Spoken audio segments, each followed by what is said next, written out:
ராகவ் கூட்டி விடு.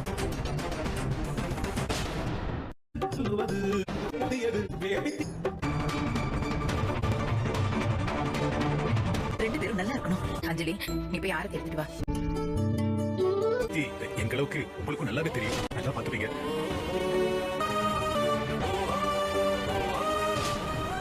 அப்பா, நானும் குட்டி பாஸ் லவ் பண்ண ஒரே காரணத்தை சொல்லி யாரும் அவளை இங்க வந்து பார்க்க கூடாதுன்னு சொன்னாங்க. ஆனா என்னால அப்படி இவங்களை விட்டுற முடியாது பாட்டி. அவங்கள அனுவ பார்க்க வர கூடாதுன்னு சொன்னாங்களோ, அவங்களே இந்த வீட்டுக்குள்ள வர சொல்லி இவங்களை கூப்பிட்டா மட்டும்தான் நான் இந்த வீட்டுக்குள்ள காலடி எடுத்து வைப்பேன். என்ன ராகவ் உன் கழுத்துல தாலி கட்டிட்டானேங்கிற திமிர்ல பேசுறியா? என்னோட பெத்தவங்களுக்கான உரிமையை கேட்கிறேன். இது உங்களுக்கு திமிரா தெரிஞ்சா அதுக்கு நான் பொறுப்பு இல்ல. இந்த கல்யாணம் மூலமா ராகுவுக்கு ஒரு நல்லது நடந்திருக்கு. அதனால இவளுக்கு சப்போர்ட் பண்ணி மட்டும் என்கிட்ட பேசாதீங்க. பேசுறது சரியில்லை சுந்தரி. எங்களுக்கும் எங்க வீட்டு பிள்ளைங்களுக்கும் எந்த பழக்க வழக்கமும் இருக்கக்கூடாதுன்னு நினைக்கிறீங்களா?